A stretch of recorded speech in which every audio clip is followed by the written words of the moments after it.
Good morning. Just wanted to say that, first of all, I'm fairly certain that you picked all my favorite Danish songs this morning. I mean, all of them. If we just did Stor Her Nu, we'd cover all of them. That was just wonderful. I'm a little teary. I mean, it's really good. I think it's also because I'm tired. But the last one we sang is new to me. But that chorus, da-da-na-na-na-na-na, I could do that all day. I could just sing that all day long. We could just stay here. Matter of fact, I'm going to get down. You come and we'll sing that for an hour. Yeah. And it says, is it saying, you singing over me a song of heaven and love? Yeah? Is that right? Okay. Our Father's love. Kærlighed is Father's love. Oh, okay. All I know is I just was like, oh, yeah, sing it over me. Sing it. It's good, isn't it? Good. And also just thank you, too, for letting me be with you for this week. It's always intimidating for me, you know, of course, because I don't speak Danish, and I worry that what I say will be understood, and you have been so gracious, so kind to me, and you've invited me to your places to eat lunch and dinner, and I've had just fantastic conversations all week long. I think this has been, you know, I've been here, I keep counting, I think it's 6 times that I've been to Denmark, and I think this might be my favorite time I've come, you know? Yeah. I think. I've always had a great time, but I feel like I've spent more time with people this time than I have any other time, and that's what makes it for me, you know. Not the stage, but sitting with you at a table, eating good food, playing Besserwisser, and you know, that's what makes it for me. So thank you, Tak, for all your time to let an American intrude in your life, right? Right. Yeah. So there's not heavy plans for this session. I don't have a whole lot to teach in this session. Wanting to give some time for questions or things for if you wanted to ask me. If you say, talk about that one thing again, you know, what was that, or tell me more about, and we can spend time doing that. If you have no questions, I'll just do magic for you, and yeah. So, but let me just start with just a few things, just a couple of things. First, as always, a good teacher reviews the material, right? Okay, so 4-chapter story, and this time it's your turn. Okay, chapter 1. Yeah, and what is it about creation? That we were made. Yeah, and God made us, and we are good, and we were made in what? Impression of God. Impression, like into clay, you know. So like the thumbprint of God into the clay. And so chapter 2. Yeah, and whether you're good or bad, we all fall. And then redemption and Jesus. And Jesus, the story, the whole story, and God does it most significantly in Jesus, but from the beginning, God takes and makes God takes chaos and makes cross. Yeah, so God, that's redemption. God takes our mess, makes a miracle. And then last is restoration. Restoration. That God invites us back to create. And what are we called to create? Love. That is what we're called. To unite, to bring love. And so God calls us to do really good things. Yeah, but only with love. So God calls us to love. And if you love, all the rest will follow. Yeah. So if you love, all the rest will happen. Follow? Now the reason I give this to you is we call them in the U.S. an elevator speech. An elevator speech. And what we mean by that is, if you were to get into the elevator on the first floor and go up 30 floors, and you have 30 seconds to tell someone the gospel of Jesus. You have 30 seconds. Can you share the gospel in 30 seconds? Yeah? Hard, isn't it? It's hard. 30 seconds. And so this tool is something that you can use with your family, with your friends, with people who don't know Jesus, who say, what is the story of God? You say, oh, I know it. 4 chapters. Creation, fall, redemption, restoration. We are created to be good, but we're broken and we don't do that. So Christ has redeemed us and invites us to restore love. Yeah? 30 seconds. That's the whole gospel, right? The whole thing. Say, I could do it in 2 floors. Just 2 floors. So I teach this to you not just because it is the gospel, but I want you to get it into your bones. I want you to get that in, like when I say Eugene Peterson, do you know Eugene Peterson wrote the Bible, The Message? Do you know The Message? It's a contemporary rewording of the Bible. So it's not a translation. It doesn't say it's a translation. But it's a very, very famous Bible reading in the U.S., Eugene Peterson, and an amazing theologian. And he talks about eat this book about the Bible, where when you eat something, it becomes a part of your DNA, right? So eat this teaching, creation, fall, redemption, restoration, so that when someone asks you, who is Jesus, you don't have to go, well, you see a man and in Jerusalem, and ding, sorry, I'm off, you know. You say, oh, creation, fall, redemption, restoration. Yeah, good tool. Good tool. I want to have a tattoo that goes up my whole arm, and that would be creation, fall, redemption, restoration, but my wife won't let me. She said, 1. That's all, 1. But imagine that, you know, to be able to tell someone, what is on your arm? You can say, it's the story of God, creation, fall, redemption, restoration. Wouldn't that be cool? Everyone call my wife. Oh, that reminds me. What we need to do next is we need you all to say hello to South Carolina. Okay? So what should we say? Should we say,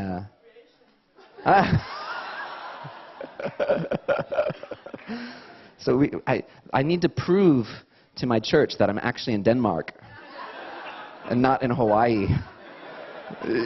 Yeah. You look awful tan to have just come back from Denmark. It was hot, I promise. So what should we say? What? Oh yeah. Okay. Say how about hello, South Carolina, and we love you. Okay? Okay. I see all the Danes getting red already. Oh.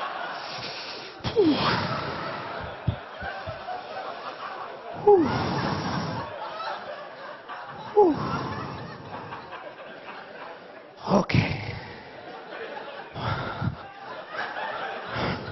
All right, ready? So I'll go. You say, hello, South Carolina, we love you. Okay? And then cheer. So you don't go. Okay? Okay.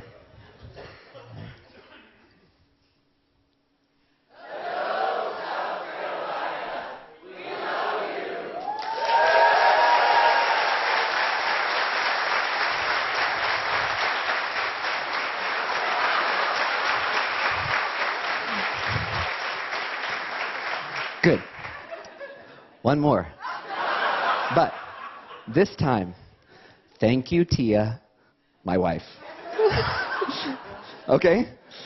Because she's been at home, pregnant, with 3 little boys. Alone. Thank you. Okay? So thank you, Tia. Ready? One more. One.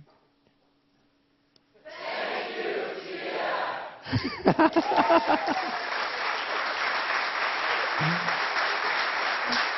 Good. Whew. Phew. I have evidence. Proof. Fantastic. Fantastic. So back to the Bible, I guess. So creation, fall, redemption, restoration. And then was this tool, the triangle, was that helpful for you? And would you like me to review it real quick? Okay, let me review it, and I'm going to add one thing to it. Okay? To be helpful. I've had some good conversations about it, and I'd like to help you with it. Yeah? Okay. Steen, can I have you come help?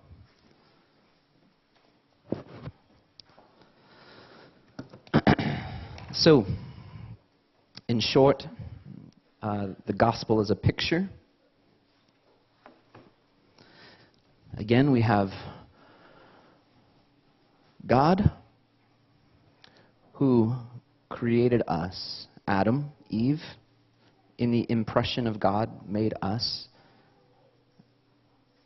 who we are, our identity. So, creation. In the fall, we wanted to be God. So that relationship broke.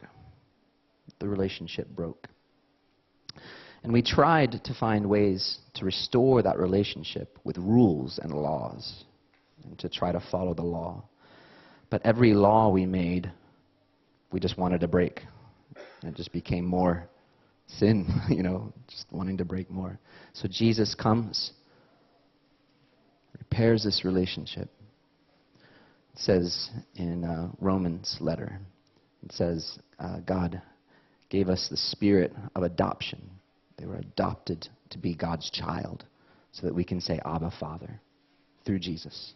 Say Father. So now we know the Father through Christ. Yeah? And now we listen to what God tells us who we are. We get our identity from God. And this, when we know who we are, it leads to how we live, our obedience, how we obey. Do we listen to God? And this is a thank you to God. Not a fixing the relation. It's not this. It's just, thank you. Thank you. So when we do well, it's a thank you to God. So some of the things that are about this. The conversation a lot revolves around this and about our work and about what we do. And the rhythms of that work and how important it is that they come from this. The example that I like is, imagine if I brought flowers to my wife. And I said, here you go, flowers. And she said, that's so nice. Why did you bring me flowers? And I said, it's Tuesday. I'm supposed to bring you flowers on Tuesday. Does she want them then? She'd probably like, keep your flowers. Give them to Tuesday. Yeah. But when I give the flowers and I say, I give them to you because I was walking by a store and I saw the flowers and I was thinking of you and I know how much you love flowers and I couldn't help. I had to go buy them and bring them to you. Does she want the flowers then?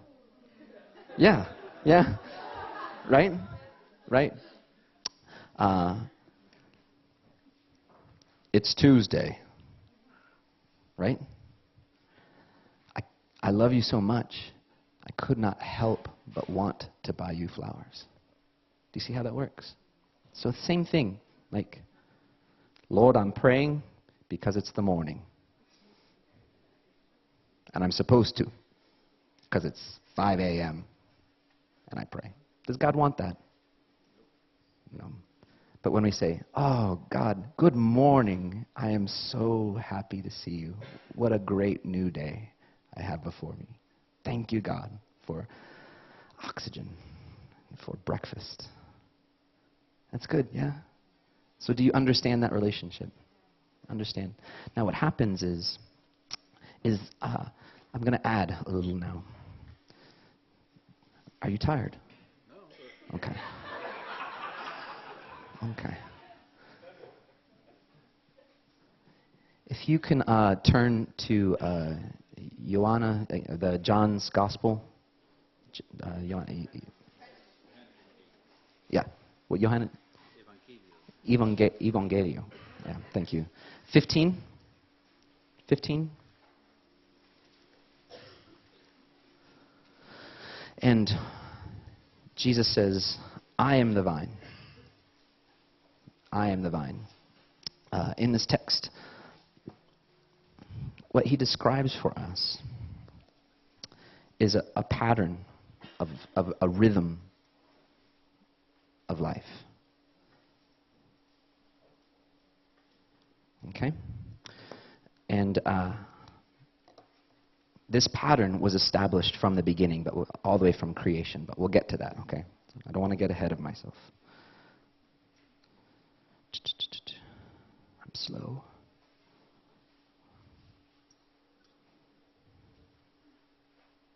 So in this, Jesus is telling to the disciples, he's saying that I am the vine.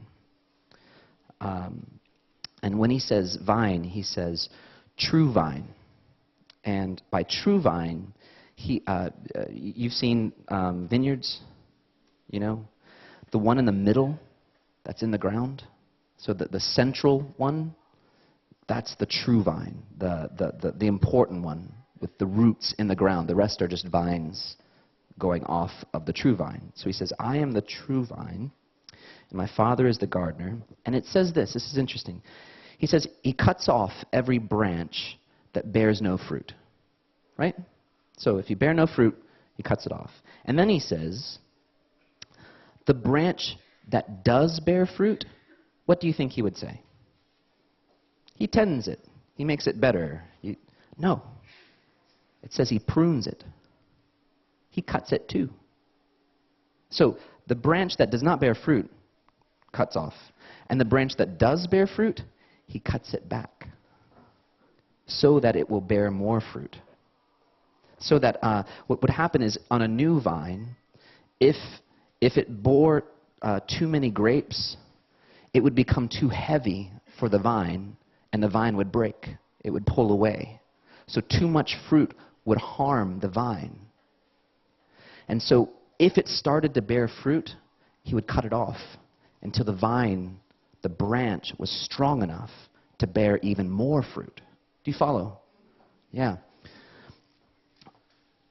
And it says, you are already clean because of the word. And then the word I've spoken to you, word. And verse 4, it says in English, and this is a hard word to translate. He says, remain in me, and I also remain in you. In English, there's a word we use called abide. And I love that word, abide in me. It means to, like, I abide in a home. I abide in my house. Where I live, I abide there. And so it's where I rest. It's my peace. So more than a house, it's like home. You know what I mean? So you might say, abide in peace. So you would say, rest. Make your home in peace. So when he says here, remain in me, he's saying, abide in me. Make your home in me. Make your home in me. And then he says, interesting, no branch can bear fruit by itself. So if the branch was not connected to the true vine, what happens to it? It dies. It must stay connected to the true vine. Connected to the true vine. Now the true vine, remain in me, abide in me. Know who I am. Rest in me. Live in me. Abide in me. And you will bear fruit. See? But here's the thing. He says sometimes when we're bearing fruit, he prunes it. So what we need to understand is that what we'll have in our head is that we will always, we think, I'm a Christian, I started praying. Have you ever had a season, a time, when just you prayed all the time? Just felt good, yeah? Or you just worship every Sunday, and it was good. You have a season like that? Did it last forever? No. And we feel bad. What happens is we think, what happened? Where did that season go? And so we've been fruitful, but then suddenly we don't feel so fruitful anymore. And what we want to do is start kicking the, get back up there. You know, go, go, go. And we frustrate ourselves because we want to only be fruitful. We don't want to be pruned. You follow? What God creates for us from the beginning, 7 days, right? And then 1 day. Yeah? God makes day and night. God makes spring and God makes winter. God gives us seasons where we bear fruit, but then there are also seasons where we just rest. And the rhythm, some people talk about balance, having balance in your life. And so when you think balance, you have to like, you know, when you're balancing, does this look good? Rhythm? Does that look better? You know? So instead of trying to achieve balance in your life, instead of trying to achieve everything's even, we work towards a rhythm of God, and I work, and God. Jesus does this. He goes up the mountain, and he just rests, and he prays. I don't think every time Jesus prayed, he prayed blood. I think sometimes he just sat on a mountain looking at the stars, going, hello, hello, God. What do you want me to do today? So that Sabbath and rest is not, we do not rest from our fruit, from our work. Sabbath is not that we rest from our work. Sabbath is that we work from our rest. That our work comes out of our identity. It comes from Jesus, who bears, who lifts up, who nurtures the work we are to do. Practically in life, thank you. I'll put this down for now. I'll save Steen's arm for a moment. Yeah. So how does this look in real life? Like, what do you mean, Jay? Like, what does that look like? I've had seasons in my life where I cannot stop. Right now, I am in a very deep season of me and my children praying together, and it's going so well. They want me to pray for them, and they want to pray for me, and we're in this very beautiful season. But I know this season will end, and there will come a time where maybe we're just busy. Maybe I'm in Denmark, and I can't pray with my children. Maybe. Rather than, oh, we need to start praying again, we can say, all right, God, what is our next season? So practically, like in my church, we had seasons where we worshiped like crazy people.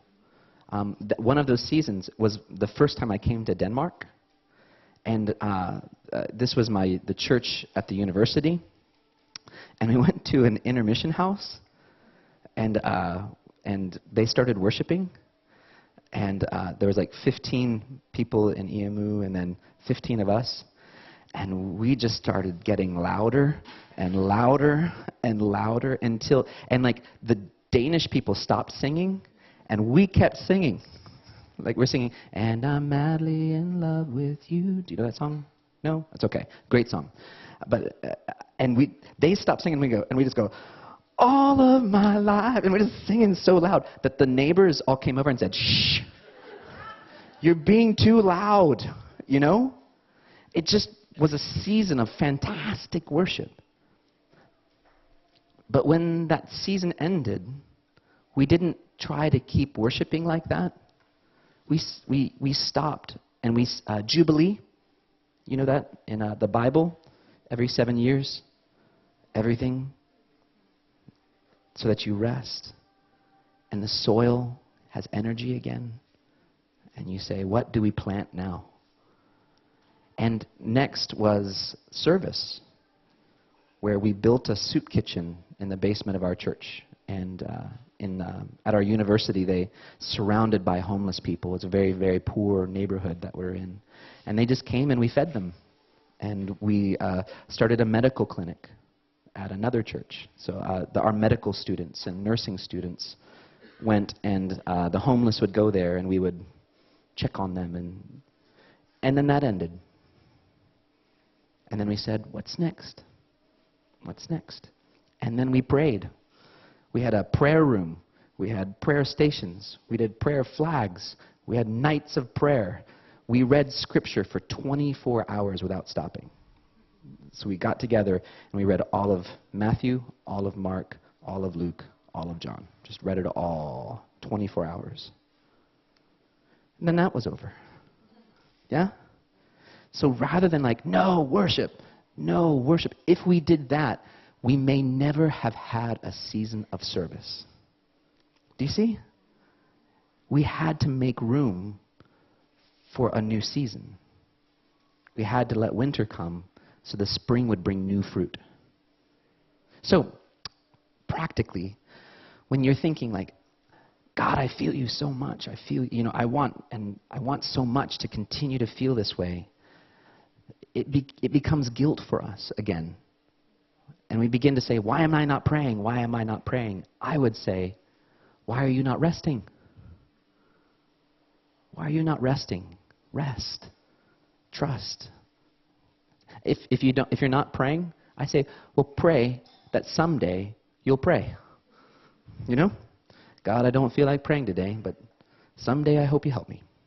Amen. Right? And now that guilt is off my shoulders, and I have the easy yoke again. Not the guilt yoke, but the easy yoke. Does that help? So, when we think of that work, obedience and identity, know that there are seasons where you lots of work and then seasons of rest. I hope, like Ploman, and Ula, and Steen, I hope after these weeks, they go home and they go, blah. I'm not going to church this Sunday. I'm just going to rest. Yeah? To just be. Does that make sense? Okay. So I just wanted to touch on that one more time to give you that. But I think now we'll have time to ask questions or magic. Okay? And so anything. What I promise whenever I do these question and answers, I always say, I will always answer your question. And I promise an answer, just not a right answer. Okay? So I promise an answer, just not a right answer. So, because I'm just Jay. Not. Eh? So, I'll give you a second to think, because it's always the first question that's the hardest. Because everybody's waiting for somebody else to raise their hand, And then after that, oh, yes, Henry. You were telling about building a place to get the poor food. Yeah, okay. And nursery. Yeah. Yeah. And when the season was ended, Mm-hmm. yeah, did you close it down? So his question was, so we built a soup kitchen, and we've built a nursery, and when the season ended, did we close it down? Yes. it was done. At my church now, across the street, we had a therapy center, a counseling center, Christian counseling, and it lasted about 7 years.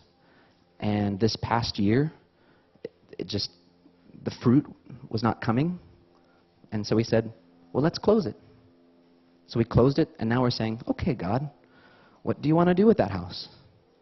Do we do a nursery?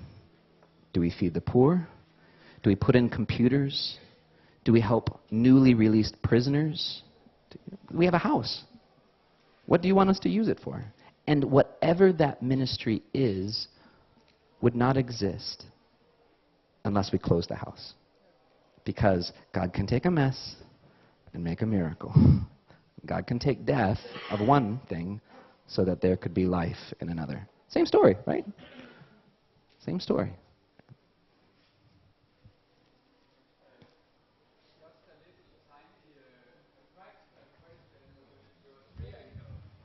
Yeah. Mm-hmm.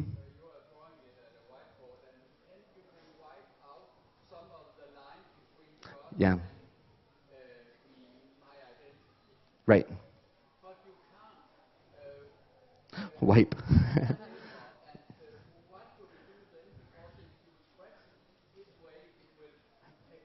Tear the new, yeah. I just use my finger. And I cover it. And I say it's broken. And it's not connected. And another way that you can use this is, like when I'm talking to someone and they're like, I cannot believe that God would love me. I cannot believe that. I say to them, well, I know that's not God, so whose voice are you listening to receive your identity? Whose voice is that? What do you mean you cannot be loved? That's not God's voice. Whose voice is that? And it can be, oh, my teacher, always told me I was a bad person or whatever. Well, your teacher's not God. Make sure that, another way to use the tool is to help people say, whose voice is saying those words? Because those are not God's words. Whose voice is that? Yeah? It's good. And they go, oh, you mean that's my Father? That's not God. I'm like, yep. Oh, helps. Yeah. Another way to use this. Other questions? Or are you so ready for magic then? Yeah, Fleming. Maybe you could comment a bit about endurance. I mean, it's an interesting challenge you have given to us, and maybe it's a Danish trait, I don't know, but I think for many of us, we would say it's important to be faithful stewards, and then God will give the harvest or the blessing in the work or not. So how do you see endurance when times get tough as opposed to a season and a time to move on? So his question is about, did you hear it? About endurance and how do you continue to run? That's the rest, I think, that you have to give your self permission to rest. So I used to run marathons, is that what you call them, marathons? Okay, so 26 miles, How many? 42 kilometers. So, you'd run 42 kilometers. And, but I wouldn't run all 42, Every time I came to a water station, I walked, and drink. And it was through that rest that I was able to complete it. If I continued to run, it would not. The second thing that I did, I ran with a group that were all running together, that were in the work together. So my goal was to qualify for Boston. So I wanted to run the Boston Marathon. And you have to run a marathon in 3 hours and 10 minutes or less. And that's hard. So I had a group and we were all running it in 3 hours and 10 minutes. And I was running with the group, and I was doing great. I was feeling fine.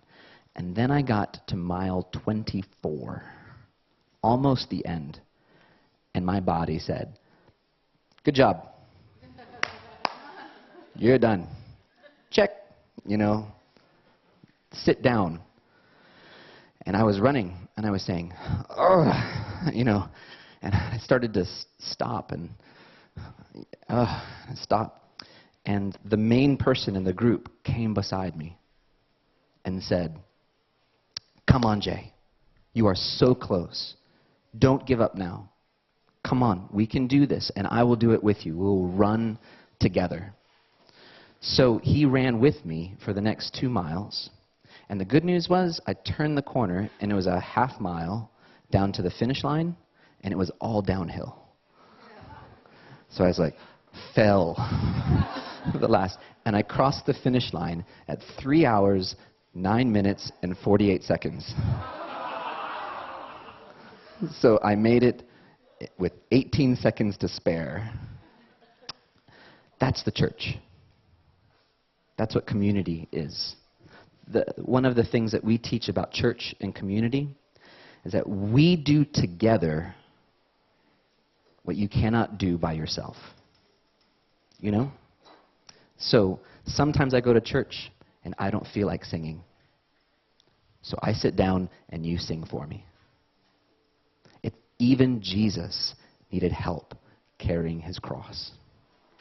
Even Christ needed help. Even Christ didn't do it by himself. To endure, find a community, find a group who will, when you're, they can say, "Come on, it's okay. I'm with you, and I will help you carry this until you can carry it by yourself." One of the things I love too, everywhere Paul talks about your faith, it's never your singular, it's your plural. So he says, work out your faith with fear and trembling. He says, work out y'all's faith. In U.S., we have y'all, which is second person plural. So the idea is that we're working out our faith together. Isn't that nice? So now it's not just you. Now it's not just you and God. It's we. It's us. And we do it together. And we are able to accomplish. I mean, Jesus knew this. Jesus said, "You will do far greater things than me." And we think, more than you, Jesus. You fed 5,000 people.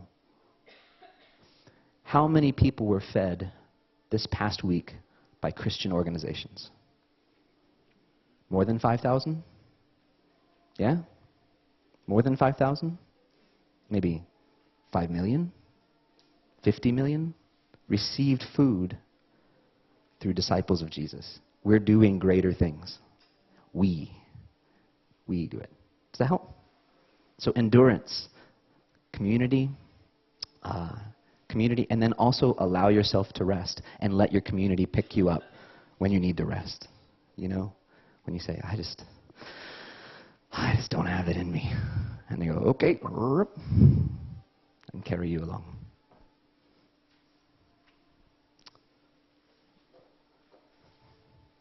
How do we make sure that people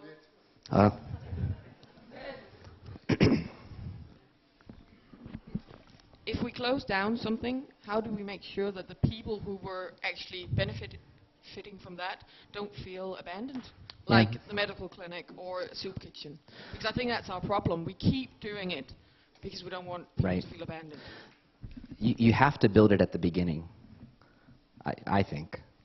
So it's hard when it's not at the beginning to say, we're going to do this and it's going to die. It's hard. But it's helped to say, we're going to do this for 5 years. And after 5 years, we're going to stop. I would love a church that we do a Jubilee church, that we plan everything and we do it all full tilt for 5 years. And then the 6th year, nothing. We just come to worship and go home. And then at the end, I think we'd have there would be like this, I'm ready. What's next? Okay, I've been still long enough. I'm ready to get up. I'm ready to exercise. I'm ready to move. That's because we had that rest. So we're trying to build in a culture of 5 years, and then we're going to take a break. And if we feel God is still calling that, then we do. But for the people that aren't, it does require, good conversation to say to them, everything lives and everything dies. And it's not failure. It's just come to the end of its triumph. Yeah? It's like Icarus, the Greek god, Greek myth, where he flew, and then he crashed. We all remember Icarus flew. We all remember Icarus crashed. We forget he flew. That's pretty good. Yeah? And it wasn't that Icarus failed, it just came to the end of his triumph. So we have to recognize death is good, life is good. Time. We're at the end of our time.